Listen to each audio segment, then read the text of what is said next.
For that report now. He was once a strong ally of President William Ruto before turning to be a thorn in the flesh on matters economy and national debt. Nyoro has heavily criticized government policies, including the government's G2G oil deal, opposed the sale of government shares in Safaricom, among others, while some observers see this as a potential setup for a 2027 political realignment. Others argue the discord is an intentional move to maintain political control, but is Nyoro President William Ruto's lost gem?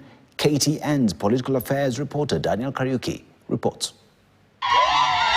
Once a cornerstone of President William Ruto's support in the Mount Kenya region and the Kenya Kwanza government, Kiharu Member of Parliament Ndindi Nyoro has transitioned from a key ally into one of the government's most vocal critic.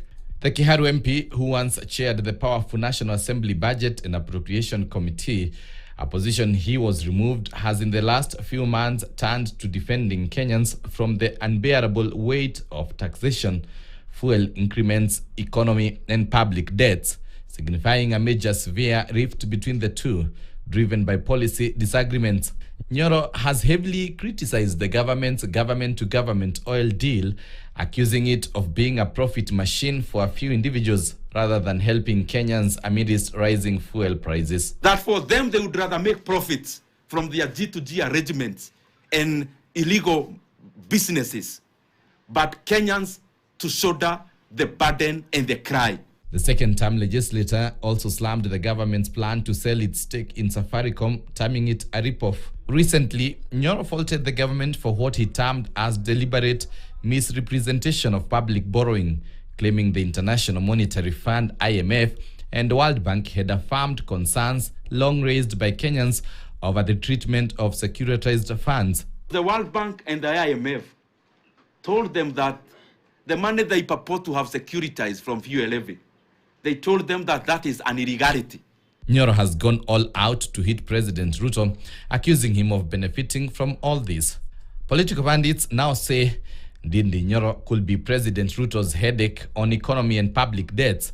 Is he Ruto's lost gem? Not necessarily. Ndindi Nyoro has not been tested on the national stage as an economist. But on the county level, at his constituency level, he has been able to effectively make sure that his constituency is one of the best-ranked constituencies in the country. Irrespective of the reasons why he decided to bolt and go outside the tent, in my view, President Ruto needs to have a conversation with him and have him come back to the tent, because he's a very strategic player.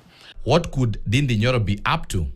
There is a growing speculation that Nyoro is distancing himself to form his own political path for 2027, while others argue the discord is an intentional move to maintain political control.